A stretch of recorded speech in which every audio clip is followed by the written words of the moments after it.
ഷെയ്ഖ് ഹസീന ഇന്ത്യയിൽ അഭയം പ്രാപിച്ചിരിക്കുന്നു. ഉരുക്ക് വനിത, ഇതൊക്കെയാണ് മാധ്യമങ്ങൾ വിശേഷിപ്പിച്ചത്. പക്ഷേ മോദിയുടെ തണലിൽ വളരെ സുരക്ഷിതമായി ഇന്ത്യയിൽ അവർ സമാധാനത്തോടെ ഇരിക്കുന്നു. അതിന് കാരണം ദേശീയ സുരക്ഷാ ഉപദേഷ്ടാവ് അജിത് ഡോവലിൻ്റെ തന്ത്രങ്ങളാണ്. വേണമെങ്കിൽ ഇന്ത്യൻ അതിർത്തിയിൽ വന്ന് അവരുടെ ജീവൻ ഇപ്പോഴും വേണമെന്ന് മുറവിളി കൂട്ടുന്നവർക്ക് വേണമെങ്കിൽ അവരെ എന്തും ചെയ്യാം. പക്ഷേ അതൊന്നും ചെയ്യാതെ കാത്തു സൂക്ഷിക്കുന്നത്, കണ്ടില്ലേ, കൃഷ്ണമണി പോലെ ഷെയ്ഖ് ഹസീനയെ കാത്തു സൂക്ഷിക്കുന്നതിൻ്റെ തന്ത്രം അജിത് ഡോവലിൻ്റെ ആണ് എന്ന് പറയാതിരിക്കാൻ കഴിയില്ല. കൃത്യമായ രഹസ്യാന്വേഷണ ഏജൻസികൾ, ഉൾപ്പെടെയുള്ള രഹസ്യാന്വേഷണ ഏജൻസികൾ കൃത്യമായ നിരീക്ഷണം നടത്തുന്നുണ്ട്. ഈ ഇന്ദിരാഗാന്ധി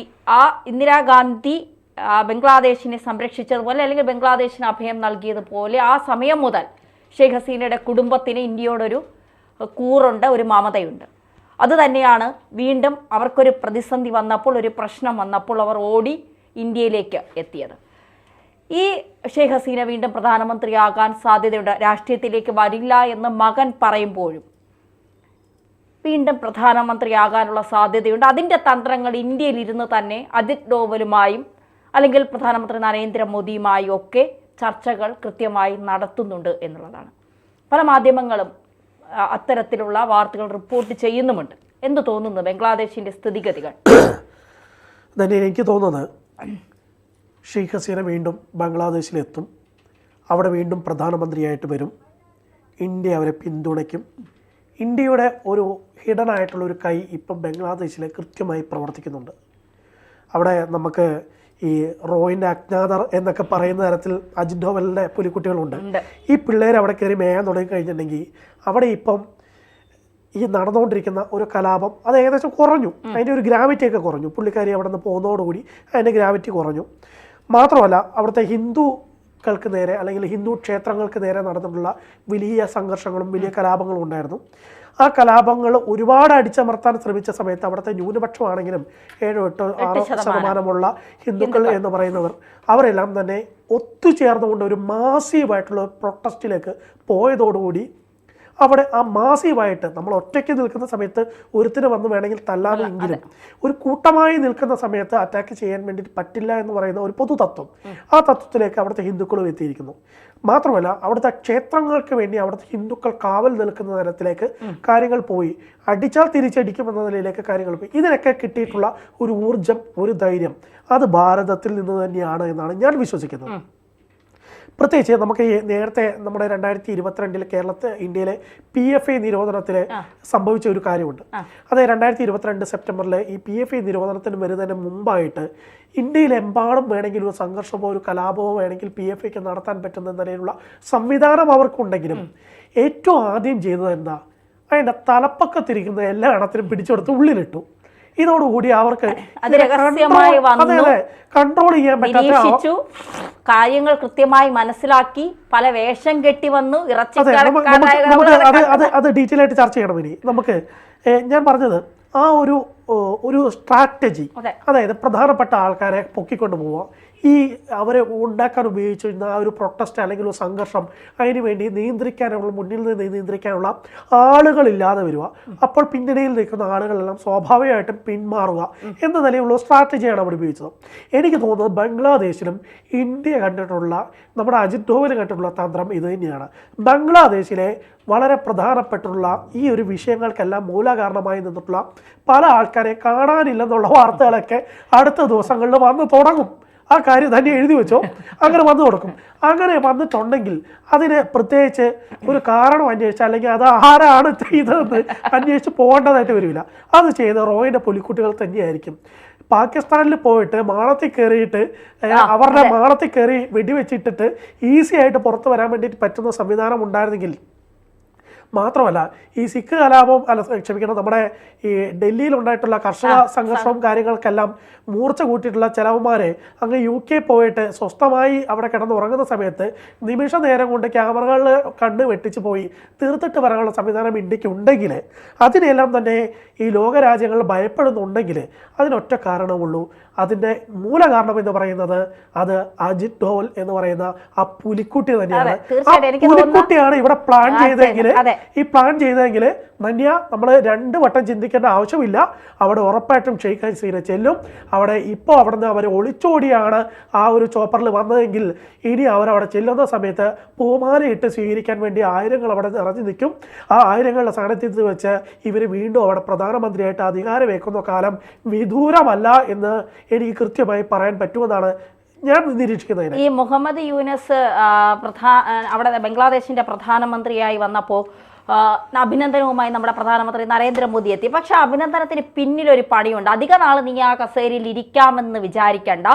തന്ത്രങ്ങൾ ഇവിടെ മെനഞ്ഞു തുടങ്ങിയിട്ടുണ്ട്. ബംഗ്ലാദേശ് ഞങ്ങളുടെ സൗഹൃദ രാജ്യമാണ്. ആ രാജ്യത്തിരുന്ന് അമേരിക്കയുടെ പാവക്കുട്ടിയായി അവിടെ ഭരിക്കാം എന്ന് വിചാരിക്കേണ്ട. ചൈനയ്ക്ക് അതിൻ്റെ അകത്ത് കയറി മേയാനും ഞങ്ങൾ ആരും അനുവദിക്കില്ല. അതിനുള്ള തന്ത്രങ്ങൾ ഞങ്ങൾ മെനഞ്ഞു തുടങ്ങിയിട്ടുണ്ട് എന്നുള്ളത് ഈ കൃത്യമായി, അതായത് ഈ 1981 ഫെബ്രുവരി അവസാനത്തോടെയാണ് ഈ അവാമി ലീഗിന്റെ പ്രസിഡന്റായി നമ്മുടെ ഷെയ്ഖ് ഹസീന തിരഞ്ഞെടുക്കപ്പെടുന്നത്.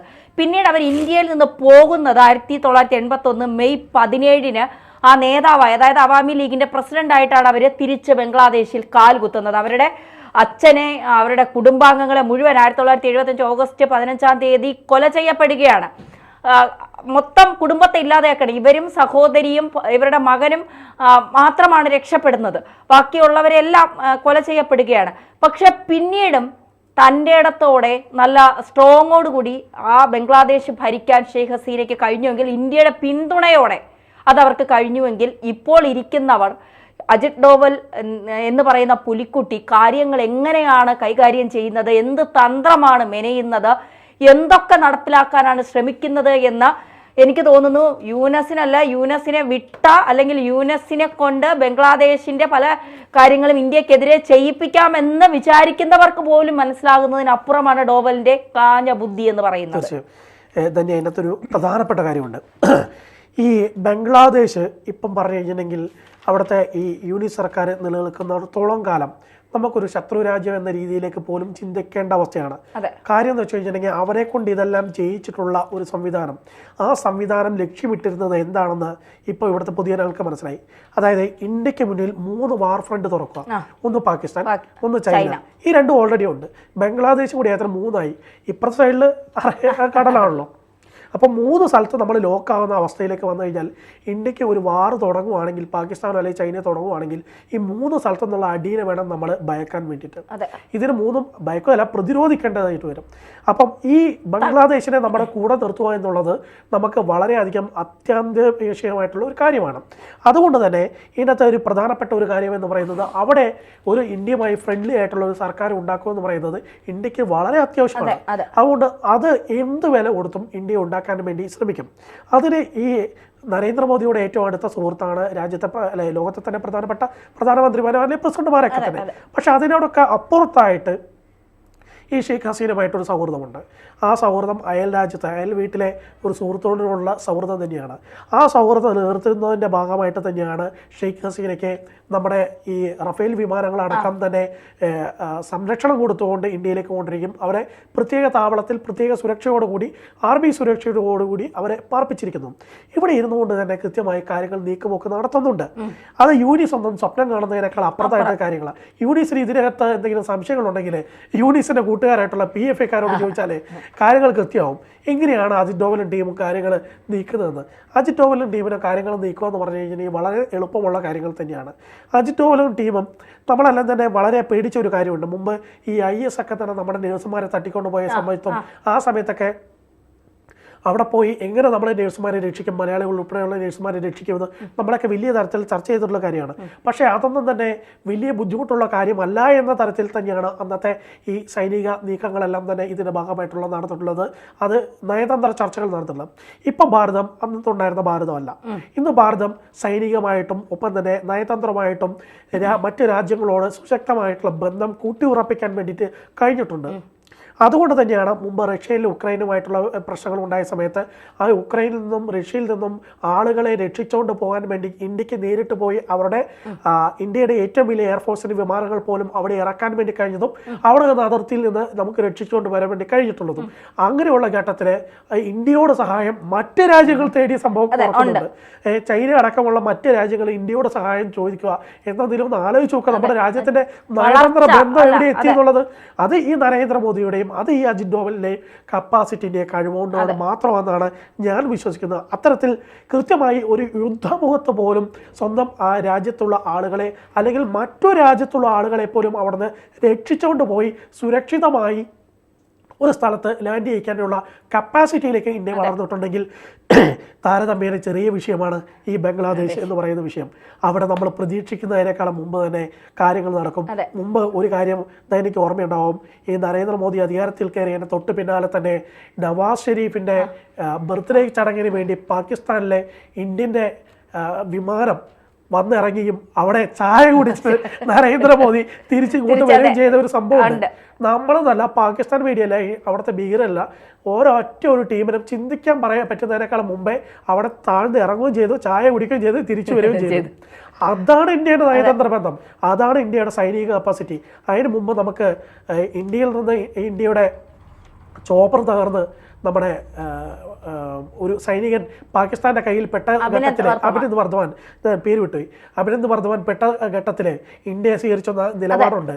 ഇന്ത്യ അതിർത്തിയിലേക്ക് നമ്മുടെ സന്നാഹങ്ങളെ വിട്ടു, 24 മണിക്കൂർ സമയം തരും, അതിനുള്ളിൽ തിരിച്ചു വിട്ടിട്ടില്ലെങ്കിൽ സമയത്ത് പാകിസ്ഥാൻ എനിക്ക് തോന്നുന്നു ഏറ്റവും കൂടുതൽ ഭയപ്പെടുന്ന ഒരു പ്രധാനമന്ത്രി നരേന്ദ്രമോദി ആയിരിക്കും. മറ്റേത് പ്രധാനമന്ത്രിയാണെങ്കിലും ഒരുപക്ഷെ അഭിനന്ദ് വർത്തമാനെ നമുക്ക് തിരിച്ചു കിട്ടാൻ കുറെ കൂടി ബുദ്ധിമുട്ട് എടുക്കേണ്ടി വന്നേനെ. പക്ഷെ 24 മണിക്കൂർ ഞാൻ സമയം തരും, ആ സമയത്തിനുള്ളിൽ എൻ്റെ സൈനികൻ തിരിച്ചെൻ്റെ രാജ്യത്തെത്തിയിരിക്കണം. മാത്രമല്ല അഭിനന്ദ് വർത്തമാൻ ആ സമയത്ത് ധൈര്യമുണ്ടായിരുന്നു. ഇന്ത്യ ഭരിക്കുന്നത് ഇരട്ടച്ചങ്കുള്ള അല്ലെങ്കിൽ ചങ്കുറപ്പുള്ള ഒരു പ്രധാനമന്ത്രിയാണത്. അതുകൊണ്ടാണ് അവരോട് പറഞ്ഞത് നല്ല ചായയാണ് നിങ്ങൾ തന്നത്. അതിന്റെ മാത്രമല്ല അതിനോട് ഒപ്പം ചേർത്ത് വെക്കേണ്ട ഒരു കാര്യം കൂടിയുണ്ട്. ഇവിടെ വാർ ഫ്രണ്ട് തുറക്കുന്നത് മാത്രമല്ല, അവിടെ ബലൂചിസ്ഥാനിലെ ഈ മറ്റേ ഡോവൽ നിർത്തിയ പിള്ളേരുണ്ട്, അവരോട് സൈഡിൽ നിന്ന് കത്തിക്കാൻ തുടങ്ങും. അവർ കത്തിക്കാൻ തുടങ്ങി കഴിഞ്ഞാൽ പാകിസ്ഥാന്റെ ഉള്ളിൽ തന്നെ അവരുടെ അറ്റൻഷൻ മൊത്തം മിലിറ്ററി അറ്റൻഷൻ അങ്ങോട്ട് പോകും. അപ്പോൾ ഈ വാർ ഫ്രണ്ട് തുറന്നത് അറ്റാക്ക് ചെയ്യാനുള്ള സംവിധാനം ഉണ്ടാകാത്ത നിലയിലേക്ക് പോകും. അങ്ങനെയുള്ള സംവിധാനങ്ങൾ പോലുള്ള വ്യക്തിയാണ് ഈ അജിത് ഡോവൽ. പ്രത്യേകിച്ച് ഈ മനുഷ്യനാണ് അവിടെ പോയിട്ട് ചാരനായി പ്രവർത്തിച്ചിട്ടുള്ള ഒരു പരിചയം, ഈ കടക്കാരനൊക്കെ ആയിട്ട് മുന്തുവണ്ടിക്കാരനൊക്കെ ആയിട്ട് പ്രവർത്തിച്ച പരിചയമുള്ള ഒരു മനുഷ്യൻ. ആ മനുഷ്യൻ അറിയാം ഏതൊക്കെ ഭീകരവാദികൾ എവിടെയൊക്കെയാണ് താമസിക്കുന്നത്, അവൻ്റെയൊക്കെ ഫോൺ നമ്പർ എന്താണെന്നും. അവൻ്റെ ഈ പണ്ട് PFIൻ്റെ ഒരു നേതാവ് പറഞ്ഞൊരു വാക്ക് എനിക്ക് ഓർമ്മ വന്നത്, നിങ്ങളുടെയൊക്കെ കാര്യവാഹം എവിടെയാണെന്നും ആ കാര്യവാഹിൻ്റെ ഭാര്യ വീട് എവിടെയാണെന്നും എന്നൊക്കെ പറയുന്ന പോലെ അജിത് ഡോവലിന് അറിയാൻ കൃത്യമായിട്ട്.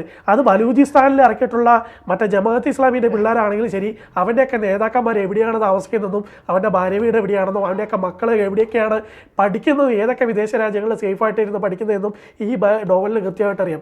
അതുകൊണ്ട് ഡോവൽ ഒന്ന് വിചാരിച്ചു കഴിഞ്ഞാൽ കൃത്യമായി കാര്യങ്ങൾ അവർ പ്ലാൻ ചെയ്തത് എന്നോടോ അതേ രീതിയിൽ തന്നെ നടക്കും. ധന്യ കാണാൻ പോകുന്ന അടുത്ത കുറച്ച് ദിവസങ്ങളിൽ കേൾക്കാൻ പോകുന്ന ഒരു വാർത്ത ഇത് തന്നെയായിരിക്കും. ഷെയ്ഖ് ഹസീന അവിടെ പറന്നിറങ്ങി, അവിടെ വലിയ സ്വീകരണം ലഭിച്ചു, അവിടുത്തെ യൂണിയൻ സർക്കാർ താഴെ വീണു. യൂണിയൻ സർക്കാർ ചിലപ്പോൾ താഴെ വീണതിന് ശേഷമായിരിക്കും ഷെയ്ഖ് ഹസീന അവിടെ പോയിട്ട് ഇറങ്ങാൻ സാധ്യത എന്നാണ് ഞാൻ മനസ്സിലാക്കുന്നത്. അവിടെ പോയിട്ട് ഒരു ദൈവതുല്യ ഒരു പ്രതീതിയോട് കൂടി അവിടെ ചെന്ന് ഇറങ്ങാനുള്ള സാധ്യതയുള്ളത്. മാത്രമല്ല ഷെയ്ഖ് ഹസീന അവിടെ ചെല്ലുന്ന ഘട്ടത്തിൽ അവിടുത്തെ ന്യൂനപക്ഷം എന്ന് പറയുന്ന ഈ 8% വരുന്ന ഹിന്ദുക്കളായിരിക്കും അവിടെ നിന്ന് മുന്നിൽ നിന്ന് സ്വീകരിക്കാനുണ്ടാവുമെന്നാണ് ഞാൻ മനസ്സിലാക്കുന്നത്. തീർച്ചയായിട്ടും അജിത് ഡോവലിന്റെ തന്ത്രങ്ങൾ നമ്മളൊക്കെ വിചാരിക്കുന്നതിനും അപ്പുറമാണ്. അവിടെ അമേരിക്കയുടെയോ ചൈനയുടെയോ ഒന്നും കുതന്ത്രങ്ങൾ ഏൽക്കില്ല എന്നുള്ളതാണ്. കാരണം അവര് മനസ്സിൽ കാണുമ്പോൾ അജിത് ഡോവൽ മാനത്ത് കാണും. അതുകൊണ്ട് ഉടനെ നമുക്ക് ഷെയ്ഖ് ഹസീനയെ ബംഗ്ലാദേശ് പ്രധാനമന്ത്രിയായി വീണ്ടും കാണാം. ശരി.